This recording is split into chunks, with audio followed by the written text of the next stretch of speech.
Bismillahirrahmanirrahim. Alhamdulillah wa masih diberi nikmat mugi-mugi saged ngaji istiqomah manfaat barokah fid dini wad dunya wal akhirah. Bismillahirrahmanirrahim. Qauluhu kitabu ahkamil itqi. Utawi iki iku kitab nerangake memerdekakan budak. Jadi iki hukum yang menerangkan tentang masalah budak. Utawi iku kitab nerangake pira-pira hukume merdekakno budak. Qaluhu wa yasihu al-idku min kulli malikin. Wa yasihu lan sa'apal idku apa merdekake budak min kulli malikin saking saben-saben wong kang miliki jaizil amri ingkang wenang perintahe. Ning di fi milkihi ing dalem milike malik. Dadi ngeten. Masalah budak itu zaman dulu masih ada. Zaman dulu, zaman Kanjeng Nabi, zaman para sahabat masih ada yang namanya budak. Dan budak itu bisa merdeka. Statusnya bisa merdeka ketika nantinya dimerdekakan oleh orang yang punya budak tersebut. Syaratnya apa? Jaizil amri. Orang yang dalam syarai lain. Ada yang mengatakan di situ jaizu tasarruf dalam Fathul Qorib Hikmah. Jadi artinya ngeten.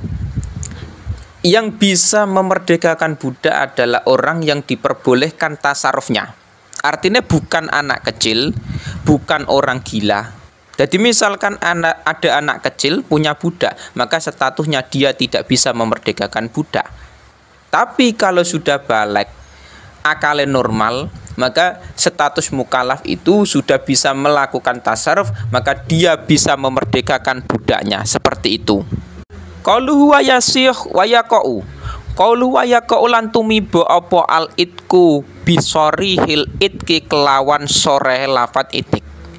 Wal kinayati lan lafat kinayah. Ma'an niyati yang dalam sartane niat.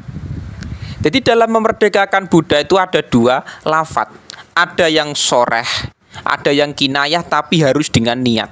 Bedanya apa? Nek soreh itu lafadznya itu benar-benar menunjukkan memerdekakan budak.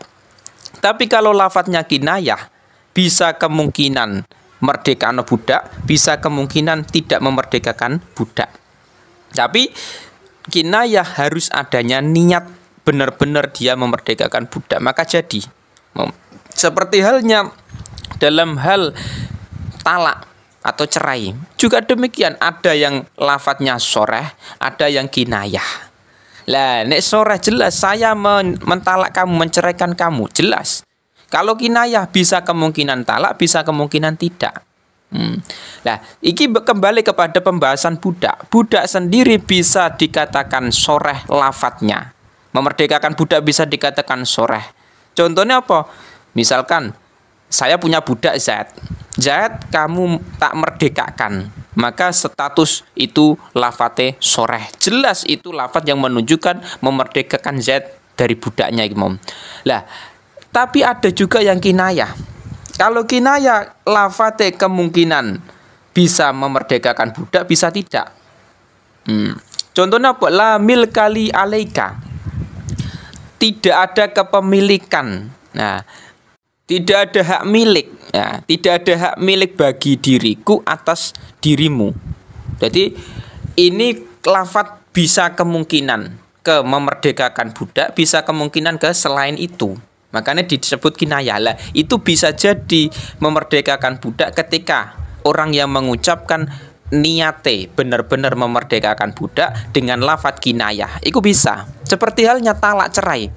Cerai ketika lafadznya kinayah bisa jadi ketika memang ada niatan menceraikan istrinya. Qalu huwa idza ataqalan ing dalam nalikane merdekaake sapa jaiz. Merdekano ba'do abadin abdin ing sebagiane kawula. Jawab idza ataqa mongko merdeka alaihi ing atase ba'd apa jami'uhu apa sekabehane abad. Alaihi ing atase jaiz orang yang memerdekakan budak tadi, jami'uhu apa sekabehane abad. Wa ida atakolan ing dalem nalikane merdekake sapa jais syirkan ing sekuton lahu kedue abet lahu kedue jais fi abdin ing dalem budak wa hale utawi jais iku musirun iku wong kang sugih saro mongko brente opal itku apa merdeka ila bakihi maring sekerine abet. Jadi ada banyak masalah di sini. Salah satunya ketika memang ada orang yang memerdekakan sebagian budaknya, maka seluruhnya bisa merdeka. Yang kedua masalahnya ketika ada satu budak dimiliki oleh banyak orang. Misalkan saya, Umar, terus Muhammad, 3 orang punya budak satu. Jadi satu budak misalkan harganya 60 juta. Terus kita urunan bareng-bareng. Saya 20 juta, Umar, Muhammad 20 juta, 20 juta. Terus untuk membeli budak yaitu Zaid. Nah, ketika nantinya salah satu itu memerdekakan bagian iki mau. Misalkan bagian saya kan 1/3 dari budak tersebut. Wes tak merdekakno budakku. Maka itu bisa berentek atau menjalar kepada lainnya. Nah, terus piye? Wa kanalan ono alaihi ing atase muktik wong sing merdekakno mau. Apa gimatu nasibi syarikihi, apa aji kertone bagiane syarike muktik. Artinya ngeten. Misalkan ketika saya memerdekakan bagian saya. Jadi ngeten loh. Ini kan juga bermasalah nanti bagian 2 orang. Nah, ini juga masalah di situ. Jadi 2 orang, Umar dengan yang satu Muhammad. 1/3 bagiannya 1/3, saya 1/3. Lah saya memerdekakan. Lah 2 orang ini bagaimana nasibnya? Kan itu juga masalah. Itu seperti halnya ketika ada motor milik 3 orang misalkan. Ini bagaimana ketika yang satu kepengen minta kimah atau uang, yang satunya kepengen motornya, yang satunya pengen minta uang. Nah, ini juga masalah kimau. Nah, makanya di masyarakat ada perlu yang namanya kimah. Kimah bagiannya itu berapa nantinya. Jadi misalkan budak 60 juta. Nah, terus yang Umar dapat 20 juta. Nah, 20 juta dari orang yang memerdekakan tersebut. Jadi saya memerdekakan budak. Nah, maka saya memberi 20 juta untuk Umar, saya memberi 20 juta untuk Muhammad. Sudah selesai, saya merdekakan. Nah, itu masalahnya budak satu dimiliki oleh 3 orang atau lebih misalkan. Itu seperti halnya motor. Motor satu harga misalkan 15 juta misalkan. Terus dimiliki 3 orang. Saya, Muhammad, dan Umar. 5 juta, 5 juta, 5 juta. Urunan. Terus yang saya kepengen minta uang kembali.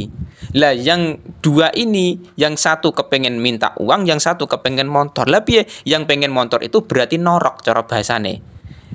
Memberi ganti kimahnya. 5 juta, 5 juta. Saya dikasih 5 juta, yang satu dikasih 5 juta, motor diambil orang yang ngasih uang tersebut. Sudah selesai. Lah itu dalam bahasan fikih ada yang namanya kimah, imam. Jadi kimahnya berapa? 5 juta ini. Nah, itu seperti halnya ini mau budak. Kimahnya berapa? Per orang dapat 20 juta. Ini dapat 20 juta, ini dapat 20 juta, terus yang ngasih 20 juta tadi yang ngasih memerdekakan budak. Wes, selesai, beres mau. Di masyarakat seperti itu juga penting. Itu juga berlaku dalam rumah. Satu rumah dimiliki oleh 5 anak misalkan warisan. Nah, ini bagaimana? Ya dibagi, tapi enggak terus dibagi kentengnya anak pertama, WC-nya anak kedua, enggak seperti itu, tapi menggunakan kimah. Nah, itu juga penting kimah iki mau. Rumah ini harganya berapa? Misalkan 200 juta. Bagi untuk 5 anak. Per anak berarti dapat 40 juta. Nah, itu. Berarti yang menempati rumah tersebut misalkan anak yang terakhir misalkan. Berarti kakak-kakaknya dapat uang 40 juta dari dia. 40 juta dari orang yang menempati rumah tersebut atau anak terakhir tersebut. Itu bisa seperti itulah. Itu pentingnya dalam hal kimah digunakan dalam hal masyarakat kita. Qalu huwa man utai sapane wong malaka iku lamun miliki sapa man wahidan ing wong suci. Bayane min walidihi saking wong tuwa lorone man au mauludina au mauludihi utawa anak kang den lairake man ataka mongko merdeka sapa wahid merdeka alaihi ing atase man. Artinya ngeten, ketika orang punya budak, misalkan saya punya membeli budak, saya membeli budak yang namanya Umar. Umar ini ternyata adalah orang tua saya. Tuh, kok bisa begitu? Iya, dulu pernah ditangkap orang-orang kafir perang terus dijadikan budak. Nah, terus tak beli 60 juta misalkan. Ternyata yang saya beli adalah budak yang statusnya adalah orang tua saya. Maka otomatis akan merdeka. Atau anaknya misalkan, saya punya anak misalkan Z tertangkap oleh orang kafir dijadikan budak. Terus saya beli 60 juta. Duh, ternyata budak yang saya beli adalah anak saya. Itu otomatis merdeka. Jadi ketika status budak yang kita beli adalah orang tua atau anak, maka itu bisa merdeka secara otomatis. Jadi tidak ada yang namanya anak dijadikan budak untuk kita, enggak. Tidak ada kata-kata orang tua budak untuk kita, tidak. Jadi statusnya akan merdeka. Seperti itu. Alhamdulillah di Indonesia kita tercinta itu mayoritas orang-orang merdeka. Tidak ada status budak lagi, tidak ada penjajahan, tidak ada penderitaan. Yang ada kita statusnya adalah merdeka, bisa sholat, bisa ngibadah, bisa ngaji. Mugi-mugi manfaat barokah.